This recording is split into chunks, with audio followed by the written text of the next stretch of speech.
안녕하세요. 이시우TV의 이시우입니다.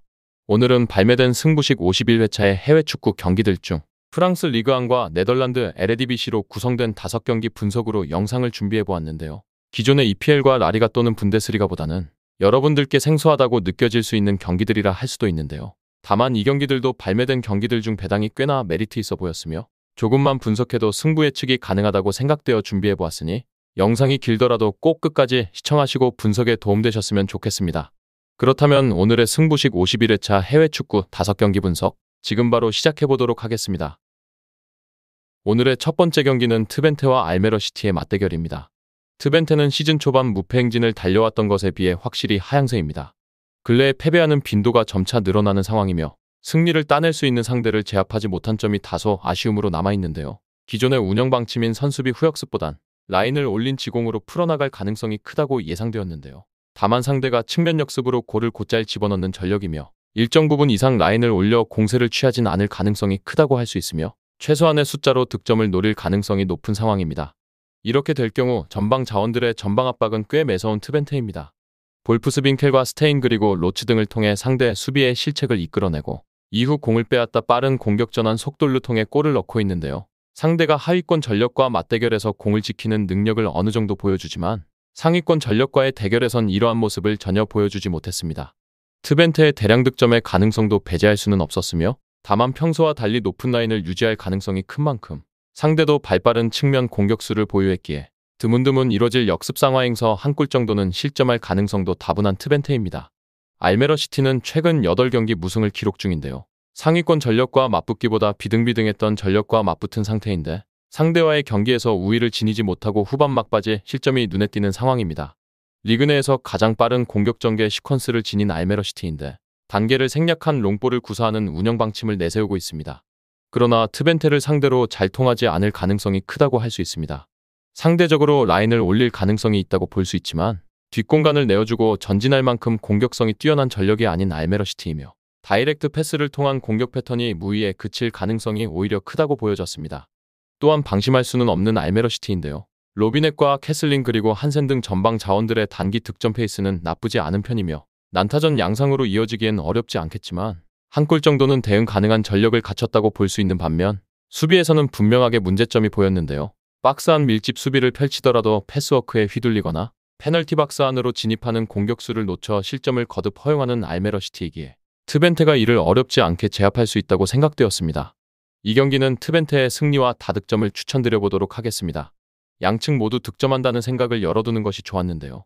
트벤테가 일방적으로 두드리겠지만 상대의 화력도 무시하지 못할 수준이며 한 골 정도는 실점한다는 가능성을 열어두는 것이 좋을 전망이며 다만 전력차가 확실히 나는 만큼 트벤테의 다득점 승리가 유력해 보이며 핸디캡을 부여받은 트벤테의 승리 쪽 접근까지도 고려해보시는 것을 권장드리겠습니다. 다음은 로리앙과 PSG의 맞대결입니다. 로리앙은 16위인 르하브르와의 승점 차는 단 2점 차이며 정말 한 끗 차이지만 이 차이를 좁히기엔 멀고도 험난한 일정이 기다리고 있습니다. 더군다나 이번 경기에선 리그왕의 절대 강자인 PSG인 만큼 승리 가능성은 사실상 0%에 가깝다고 볼 수 있습니다. 로리앙이 하위권 전력치고는 특이한 운영 방침을 내세우는데요. 한 공격 전개 시퀀스당 10.22초의 공유 시간을 보장받고 있습니다. 다만 이러한 지공을 펼칠 경우 PSG의 압박에 의해 공이 빼앗겨 대량 실점을 허용할 가능성이 있고 이번 경기에선 보다 간결한 속공이나 선수비 후역습을 채택할 가능성이 높다고 볼 수 있습니다. 다만 PSG를 이기기엔 화력이 부족한 로리앙이며 최근 10경기만 놓고 보아도 골은 11골인 반면 실점은 14실점을 허용한 로리앙이며 최근에는 3경기 연속 무득점에 그치기도 했습니다. 반빠도 무득점 기간이 길지만 다른 전방 자원들의 득점 페이스도 형편없는 상황이며 이는 PSG를 넘어서기엔 부족해도 한참 부족한 정도이며 득점은 고사하고 대량 실점에 의해 패배를 기록할 가능성이 높은 상황입니다. 원정팀 PSG는 리그 23경기 무패 행진을 기록 중입니다. 리그 2위인 모나코와의 승점 차는 11점 차이며 34라운드까지만 진행되는 리그왕 일정상 앞으로 승점을 5점만 더 획득하면 우승이 확정되는 PSG입니다. 리그 내에서 대부분의 팀은 PSG를 상대로 수비지향적으로 나설 수밖에 없는 상황인데요. 이번 경기에서도 상대 진영에서 공을 소유하고 지공으로 풀어가는 운영 방침은 변함이 없을 전망입니다. 엘리게 감독도 거듭해서 전술 실험을 감행한 것이 빛을 발하고 있습니다. 상대 맞춤형 전술을 보여주고 있는 상황이며 이번 경기에선 덴벨레를 중앙으로 배치해 창의력을 더할 가능성이 크고 이를 통해 음바페와 바르콜라를 통해 득점을 노릴 전망인데요. 골을 넣는데 어려움은 없을 것이라 생각되었으며 더군다나 리카와 우가르데가 경고 누적으로 이탈했지만 해당 자리에 나설 수 있는 마르키뇨스와 파바르라면 이들의 빈자리를 채우고도 남을 것이며 상대의 화력을 감안했을 때 실점 확률도 굉장히 떨어질 것이라 생각되었습니다. 이 경기는 파리의 승리와 다득점을 예상해 볼 수 있었습니다. 앞으로 승점 5점만 추가하면 우승이 확정되는 파리입니다. 앞으로 있을 FA컵 결승이나 챔피언스리그 일정을 앞두고 조기에 우승을 차지하려 할 가능성이 큰 파리이며 즉 100%의 전력을 내세울 가능성이 큰 경기라 할 수 있으며 로리앙은 홈이라는 이점을 지니더라도 파리의 화력을 감당하지 못한 채 패배할 가능성이 커 보이는 만큼 대량 득점의 가능성도 염두에서 핸디캡을 부여받은 파리의 승리까지도 추천드려 보도록 하겠습니다. 다음은 아약스와 엑셀시오르의 맞대결입니다. 아약스는 페에노르트 원정 대패의 충격을 빠르게 털어냈습니다. 트벤테와의 홈경기에서 선제 실점을 기록했지만 후반 릴레이 득점으로 역전승을 거뒀는데요. 시즌 초반에 비해 선수들의 폼이 많이 올라온 상태의 아약스이며 상대가 역습 축구를 감행할 가능성이 매우 높은 상황입니다. 박스한 밀집 수비로 대응할 가능성도 있으며 비교하기 어려운 수준이긴 하지만 트벤테의 밀집 수비도 뚫어낸 아약스의 지공이라면 엑셀시오르의 수비진도 무너뜨릴 가능성도 농후하다 생각되었으며 브로비와 베르베인 그리고 아크폼 등을 앞세워 측면과 중앙을 가리지 않는 맹공을 펼칠 전망입니다.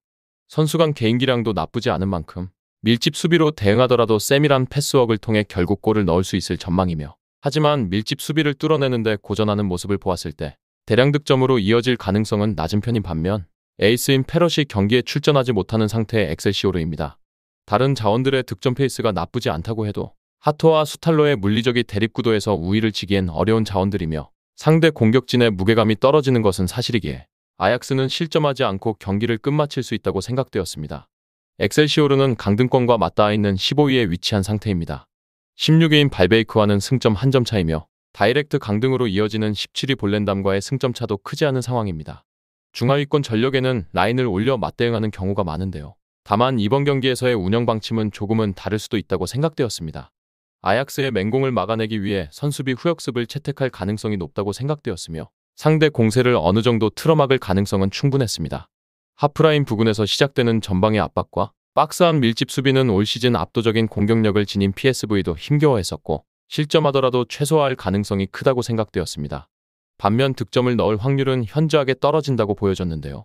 페럿이 후반 막바지 퇴장으로 결장할 예정이며 람프르와 듀이베스트의 득점 페이스가 나쁘지 않지만 제한적인 역습 상황에서 아약스의 수비진과의 물리적인 대립구도에서 득세할 수 있는 수준은 아니며 수비만 하다가 경기가 끝나버릴 공산이 크다고 생각되는 엑셀시오르라 정리할 수 있었습니다. 이 경기는 아약스의 승리와 저득점을 예상해 볼 수 있었습니다. 무엇보다 아약스의 단독 득점 가능성이 높은 경기입니다. 상대가 상위 전력과 만날 경우 무게중심을 최대한 낮춰 수비적으로 대응하는 전력이며 상대의 밀집 수비에 가로막혀 많은 골이 나오지 않을 수 있으며 최대 2골차 정도로 마무리될 가능성이 높은 경기라 생각되는 만큼 아약스의 핸디캡 승리까지도 고려해 보시는 것을 권장드리겠습니다. 다음은 모나코와 릴의 맞대결입니다. 모나코는 근래 7경기 무패 행진을 기록 중입니다. 빠르게 승점을 쌓을 결과 3위인 브레스트를 넘어 2위 자리까지 차지하게 되었는데요. 모나코가 상위 전력이라는 것을 감안했을 때 생각보다 공을 소유하고 지공으로 풀어나가기보다는 다이렉트 패스를 통한 간결한 공격도 곧잘 펼치는 전력이라 할 수 있습니다.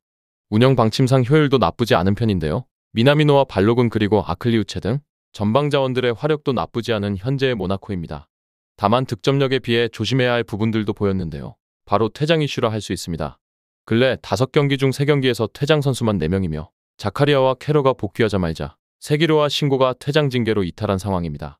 모나코의 경기 방식이 상당히 거친 점을 염두해야 했으며 특히 상대는 발빠른 공격수를 앞세워 공간 침투에 강점을 지닌 전력이며 상대 공격수를 막아내는 도중 실점을 허용하거나 또다시 퇴장으로 이어질 가능성도 배제할 수 없었으며 역전 우승 가능성의 희망은 이번 경기에서 끝날 가능성이 보여졌습니다. 릴은 아스톤빌라와의 컨퍼런스 리그의 끝은 승부차기 패배였는데요. 이제는 리그에 집중할 수 있게 되었으며 리그 기준 6경기 무패 행진을 거둔 현재의 기세라면 모나코의 무패 행진의 종지부를 찍을 수도 있겠다고 보여졌습니다. 릴의 운영 방침상 변함이 없을 가능성이 큰데요. PSG처럼 상위 전력과 맞붙어도 지공으로 경기를 풀어가는데 어려움을 겪지 않았으며 모나코가 라인을 올려 맞대응하기보단 상대의 공간 침투를 막아내기 위해 선수비 후역습과 비슷한 형태를 띌 가능성이 큽니다. 주도권 자체는 릴이 쥐고 상대 진영에서 공격을 풀어갈 수 있을 전망입니다. 데이비드를 필두로 제그로바와 야지치 등 전방 자원들의 지원도 나쁘지 않은 릴인데요. 상대가 낮은 위치에서 블록을 형성하더라도 개인 돌파에 강점을 둔 공격수를 억제하는 데엔 어려움을 겪고 있으며 3명의 삼각편대라면 필시 유의미한 결과를 만들어낼 수 있을 전망입니다. 다만 릴 역시 매경기 실점을 허용하고 있는 상황이며 모나코의 득점력을 보았을 땐 이번 경기에서도 무실점으로 끝마칠 가능성은 희박하다고 생각되었습니다. 이 경기는 릴의 승리와 다득점을 추천드려보도록 하겠습니다. 두 팀의 전방의 화력을 감안했을 때 단독 득점 가능성은 현저히 떨어져 보이는 경기라 할 수 있습니다. 모나코는 올 시즌 무승부를 많이 기록하지 않아서 망정이지 생각보다 패배를 당한 경기가 꽤나 많았는데요. 특히 PSG처럼 일선 공격수가 뛰어날 경우 이를 막아내지 못하고 실점을 거듭하고 있는 상황입니다. 퇴장 이슈에서도 다소 자유롭지 못한 모나코이며 특히나 릴은 데이비드라는 스코어러를 보유한 전력이라는 것을 감안했을 때 홈경기장인 것을 감안하더라도 한 골차 패배를 기록할 가능성이 높아 보이기에 릴의 승리와 플러스 핸디캡 그리고 다득점의 선택지를 권장드려보도록 하겠습니다. 다음은 마르세유와 니스의 맞대결입니다. 마르세유는 유로파에서 벤피카를 무찌르는데 성공했습니다. 다만 리그에서는 툴루즈에게 2대2로 비기면서 좀처럼 올라오지 못하고 있는 모습이 역력한데요. 물론 홈에서는 PSG에게 2대0으로 진 것을 제외하면 무패를 기록 중인 상황입니다. 하지만 니스를 상대로는 지난 시즌 홈에서도 1대3 패배를 당하는 등 압도적인 우위라고 보기는 어려운 상황입니다. 오히려 마르세유가 공격적인 플레이를 선호하는 것이 독이 될 가능성도 있어 보였으며 일단 니스가 실리적인 플레이를 선호하는 편이고 오히려 속공 상황에 강하다는 점을 생각해야 했습니다. 벤피카와의 매치에서도 상대가 아예 내려앉아버리는 것으로 일관하자 주도권을 쥔 상황에서도 난사하는 기질을 버리지 못했던 마르세유이며 역습 상황에서도 꽤 위협적인 위기를 많이 자초하기도 했던 마르세유입니다. 니스는 현재는 기복이 상당히 심한 모습을 보여주고 있습니다. 2위를 기록하던 순위도 5위까지 떨어지는 등 시즌 초반에 보여주는 상승세가 꺾여버린 상황이라 할 수 있습니다. 물론 니스를 상대로 하위권 팀들이 내려앉아 버리면서 플레이를 하는 것이 컸고 니스의 모피 같은 선수들이 지공 상황에서는 별다른 힘을 쓰지 못하는 모습을 보였기 때문이기도 합니다. 그나마 마르세유가 상당히 올라오는 성향이 강하다는 점에서 기대치를 일정 부분 가져볼 수는 있었습니다. 니스의 장점은 수비라고 할 수 있는데요. 기복이 심한 상황에서도 PSG를 제치고 리그 최소 실점 자리를 굳건히 지키고 있으며 하이브리드 압박의 전술이 여전히 효과를 잃은 상황은 아니라고 할 수 있었습니다. 이 경기는 니스가 승리할 가능성도 점쳐볼 수는 있었습니다. 물론 마르세유가 홈에서는 강한 편이라고 하지만 올라오면서 공격적인 플레이를 구사하는 점이 오히려 니스에게 기회가 될 수도 있습니다. 니스가 내려앉는 특성의 팀에게는 공격이 답답해지는 양상이 짙지만 올라와주는 상대로는 속공을 바탕으로 골을 기록하는 모습을 보여주는 편이기에 마르세유가 니스같이 압박과 수비에 능한 팀들을 잘 잡는 팀도 아닌 만큼 원정팀 니스의 플러스 핸디캡과 저득점의 선택지를 고려해보시는 것을 추천드려보도록 하겠습니다. 정확한 배당 변동에 따른 실시간 추적과 최종 예측은 배팅 마감 직전까지 이루어져야 합니다. 위 부분을 참고하는 배팅이 아닌 더 근시적인 결과는 배당률 흐름의 변화 및 경기 시작 전 결장자 정보에 따라 변동될 수 있습니다. 함께 배팅으로 더 효율적인 승률을 만들고자 만들어낸 채널입니다. 모든 경기를 영상에 담아내기에 한계가 있습니다. 이외 다른 경기들의 정보와 결과 예측 및 더 많은 도움이 필요하시다면 분석방으로 언제든지 연락주세요. 최선을 다해 보이겠습니다.